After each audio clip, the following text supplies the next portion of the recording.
Welcome to another episode of R&R Living Life. In this episode, Rick and I make our way to Rockingham, where we had Gidget serviced, and then on to Midlands, where the boat had her service. Our morning started with a small rest stop in a pull-off area beside the highway to enjoy morning tea and a flock of black cockatoos in the forest canopy. There were some interesting metal creations to marvel at, along with some stunning grass trees throughout the reserve. We continued on, passing some orchards, while in the distance the burnt hillside highlighted just how close the fires came to the urban areas like Royalston before joining the Albany Highway north of Armidale and then across to Rockingham. Rockingham is at the southernmost edge of the Greater Perth metropolitan area. This rapidly growing urban area stands on the edge of the sheltered waters of Cockburn Sound, while offshore, the Shellwater Islands Marine Park is said to have some of the finest displays of sea and bird life to be found in Western Australia. Rockingham was named after the 427-ton vessel the Rockingham, which brought some of the first settlers to Cockburn Sound, having arrived in heavy weather on the afternoon of 13th May 1830, was blown ashore and wrecked. The early settlement became known as Rockingham Town. That afternoon we drove out to Cape Perrin, a long stretch of land on the southern end of Cockburn Sound, surrounded by the Shellwater Island Marine Park with its protected beaches, limestone cliffs, reefs and panoramic views of the Indian Ocean, Garden Island and Mangles Bay.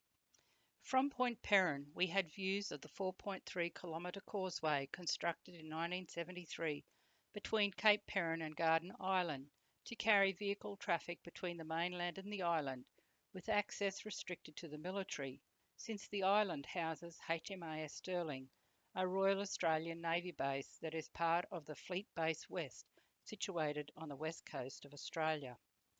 From the lookout at the tip of the peninsula, we had stunning views. It really was an amazing place.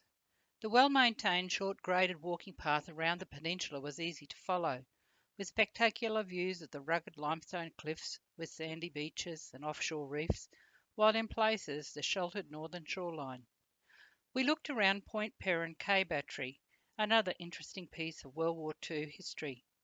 The large sand dunes covered in dense native shrubs were encroaching on the structures constructed in 1943, including the gun emplacements, bunkers and World War II observation point at the summit of Point Perrin.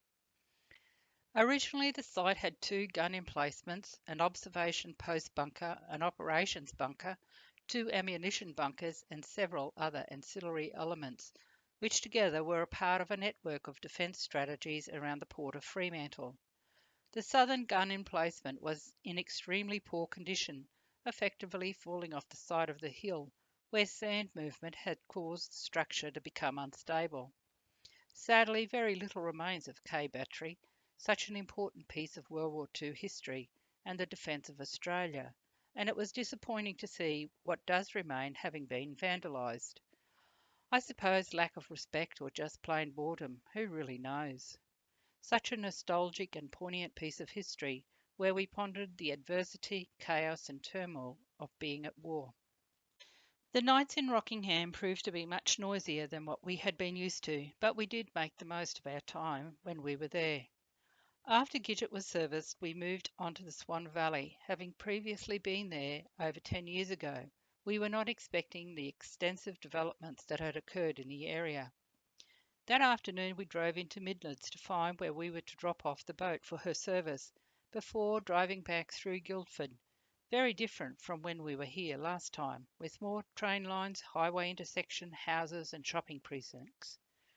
The following day, with boat in for a service, we made our way to the sale yards, the former Midland sale yards of over 50,000 square metres, with 31,000 square metres transformed into a large format retail centre comprising a mix of retail and industrial sites, with stage 2 still in development. On our way back to the caravan, we took a tour of the vines where we had stayed 12 years ago and couldn't believe the development in the area, though there were still kangaroos occupying the golf course. The encroaching housing development made it feel very enclosed and not what we had enjoyed all those years ago. That's progress, I guess. The following day, we visited Woodbridge House on land that was originally owned by Captain James Stirling. In 1880, Charles Harper and his wife Fanny took up a lease at Woodbridge and began growing wheat, but switched to sheep, dairy cattle, and pigs after his crops suffered rust.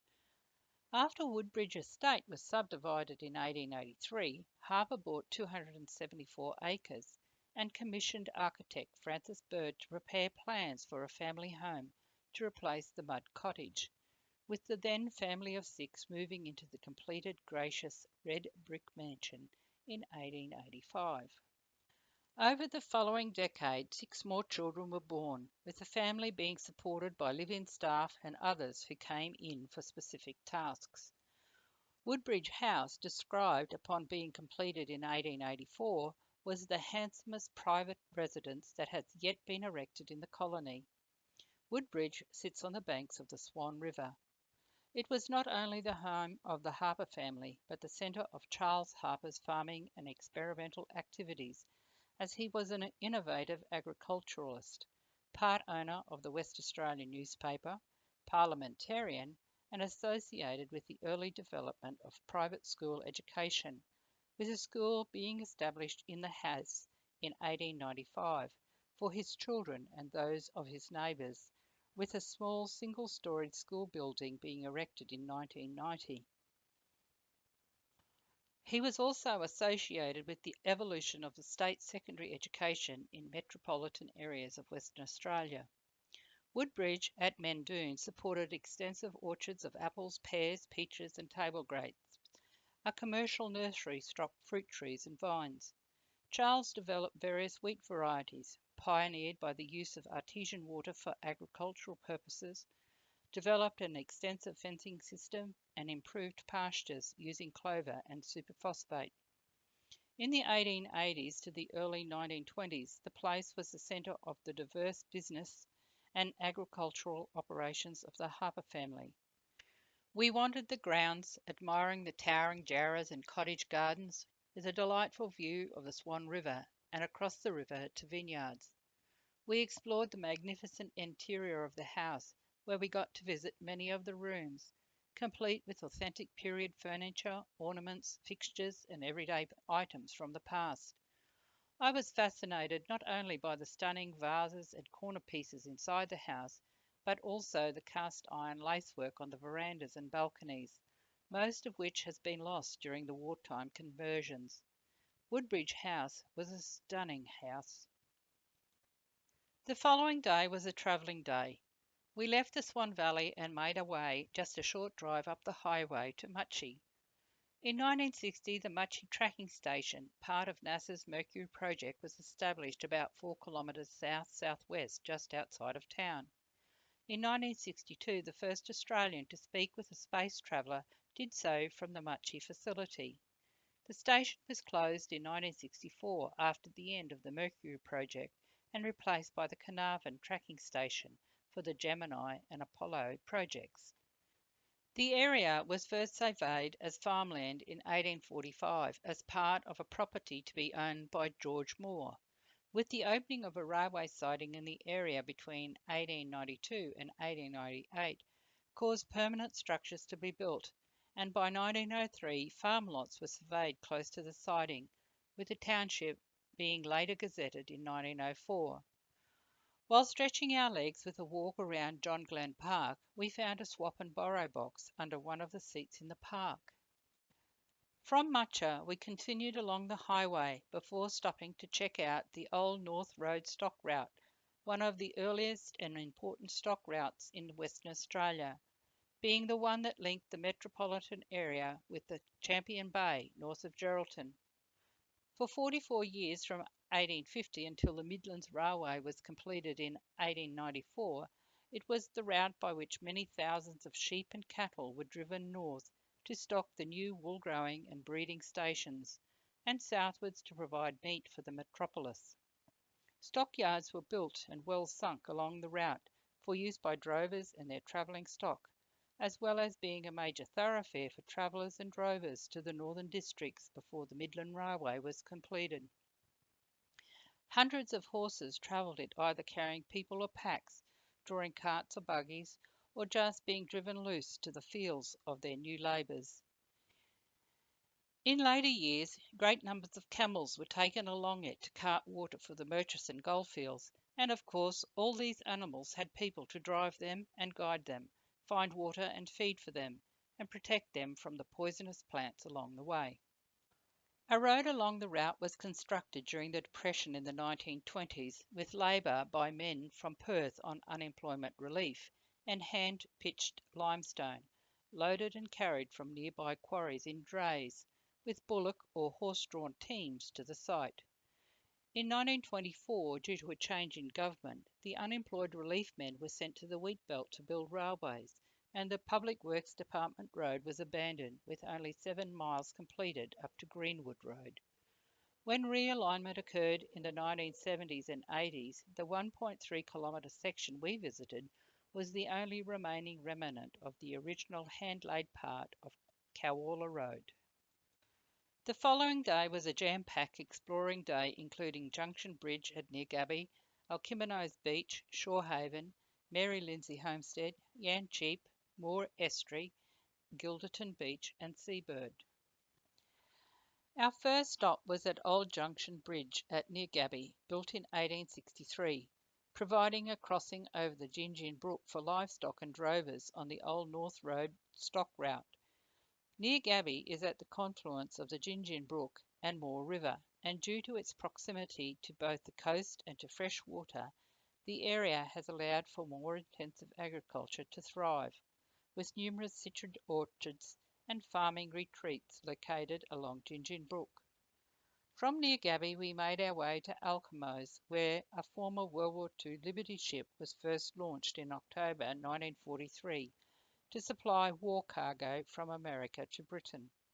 For the most part, Alkimos and Shorehaven were once covered in native Banksia woodland, shrubland and heath typical of the Swan coastal plain, but since our last visit it has been heavily developed and lies roughly between the Mitchell Freeway to the east and the Indian Ocean to the west. Alkimos and Shorehaven, with their white sandy beaches, rolling dunes, and large grassy open spaces, are being advertised as the place that embodies the true essence of coastal living, with projected figures of over 55,000 people to live in the area.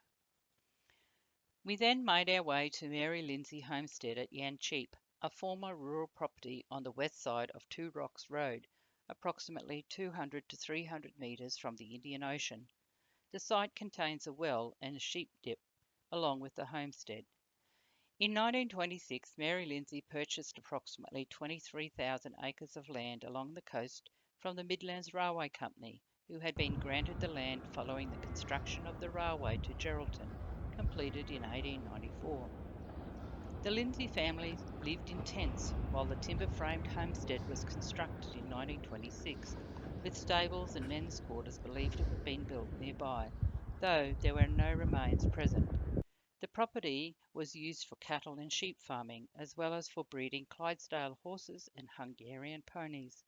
Water had to be carried from White Caves, approximately 6.5 kilometres away, until the well was built near the house. In 1927, Mary Lindsay built a hostel and store, no longer in existence, for campers in the area, providing camping accommodation and essential supplies, including water, food, and fishing tackles. She was well known for her work protecting the natural dune landscape and vegetation, as she carried a shaker of seeds with her that she sprinkled as she walked around, especially on the sand dunes on her property. During World War II, the Army took over the property, after which, and due to disrepair, Mary Lindsay ceased operations at the store. The homestead was used for entertaining VIP guests, including military service personnel during World War II. We then made our way to Two Rocks, that takes its name from two prominent rocks offshore from Wreck Point. Two Rocks, a beautiful coastal suburb about 60 kilometres north of Perth, was once the home of the now defunct Atlantis Marine Park, where the sculpture of King Neptune was a major landmark. Two Rocks' history dates back to 1658, when Dutch seaman Abraham Leeman van Stanwitz came on shore looking for survivors of another Dutch ship, which was wrecked here. In 1974, the marina was opened and streets in the area were named after yachts from America's Cup challenges, an Alan Bond connection. Yan Cheap, with the Indian Ocean to its west and a unique national park to its east, was originally a small crayfishing settlement. The outer coastal suburb is flanked by pristine beaches, wetlands, and woodlands. But in 1970, Alan Bond bought approximately 8,100 hectares of land at Yan Cheap, and Bond Corporation developed designs for Yan Cheap Sun City for the 1987 America's Cup, with the first houses in the area being built in 1972, and the nearby marina at Two Rocks built as part of the same project in 1974. Unfortunately, Bond Corporation experienced financial difficulties and was bought out by a Japanese multinational corporation. Moore River Estuary is located on the banks of the coastal town of Gilderton, just 1 hour's drive north of Perth. It is said to be one of the most pristine yet fragile ecological systems in the southwest of Western Australia, with riverine vegetation, birds, fish, and reptile life. When river flows reduce, the ocean waves build up a sandbar, damming the estuary and turning the estuary into a long freshwater lake. Gilderton is situated on the last remaining river estuary, the Moore River, on the Swan coastal plain, unspoiled by development. The area has been used as a camping and recreational spot since 1905, when the residents of nearby Gingin petitioned for a road to be constructed to the area. The area was declared as a recreational area in 1907. In 1931, 40 silver guilder coins from the 17th century were found in the sandhills near the entrance of the Moore River, thus the name Gilderton. The coins were thought to be from the wreck of the Dutch ship the Gilded Dragon that had foundered on a reef north of the river mouth near Ledge Point in 1656. Soldiers used the area during World War II both for rest and recreation and as a base for horseback beach patrols. The township was gazetted and named Gilderton on the 28th of November 1951. The area was known locally as Moore River until that time. From Moore River Estuary, Gilderton, we made our way to Seabird, first founded on sand dunes as a series of squatter shacks used by rock lobster fishermen during the 1950s. Its fragile location on the foreshore dunes overlooking the beach resulted in the 1970s recommendation that no further development of the settlement was to occur. Some people had the right idea, not having these fragile, pristine environments developed. We will leave you for this episode as we return to Gidget at Back to Nature Caravan Park to put our feet up and take in all we had seen today. I hope you have enjoyed this episode. Give us a thumbs up if you did. Join us next time as we continue exploring Ledge Point, Lancelin, Cervantes, and Anibra. Take care and stay safe. Cheers for now. Rick and Rosemary. R&R, Live and Life.